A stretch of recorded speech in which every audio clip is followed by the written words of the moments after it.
हे आम्ही खेळायला बोलवले आरवीला, तर यांचा चाललाय बघा अभ्यास. एक वचन, अनेक वचन, अपोजिट वर्ड्स आणि आता ग्रामरचं काहीतरी लिहायला लागलेत त्या बुकमधलं बघून. हे असं पूर्ण भरवले बघा. वरून आधी आयरीचा अभ्यास केला आहे, सम सॉल्व केले ते बघा. हे आरवीचा जान्हवीची लाईन आहे, ही आरूची लाईन आहे. सो इथं आधी सम सॉल्व केले या दोघींनी. परत इथं इंग्लिशचा अभ्यास केला आहे 1 आणि 2चा.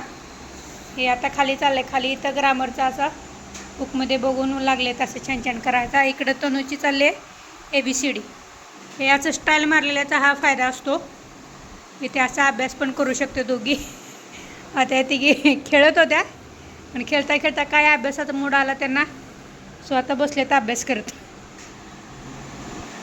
बाहेर मस्त असा पाऊस पडायला लागला आणि सुट्टी पण होती आज स्कूलला, त्याच्यामुळं आरू पण आलेली. आधी जान्हवी तिच्या घरी गेलेली, मग जान्हवी आणि आरू परत इकडं आल्या. तनू आम्ही थोडं बाहेर गेलेलो म्हणून या दोघींना तिकडं सोडलेलं. सो आता बसलेत अभ्यास करत. हाय हाय हाय करा करा, छान छान करा अभ्यास. हो, याचा अभ्यास.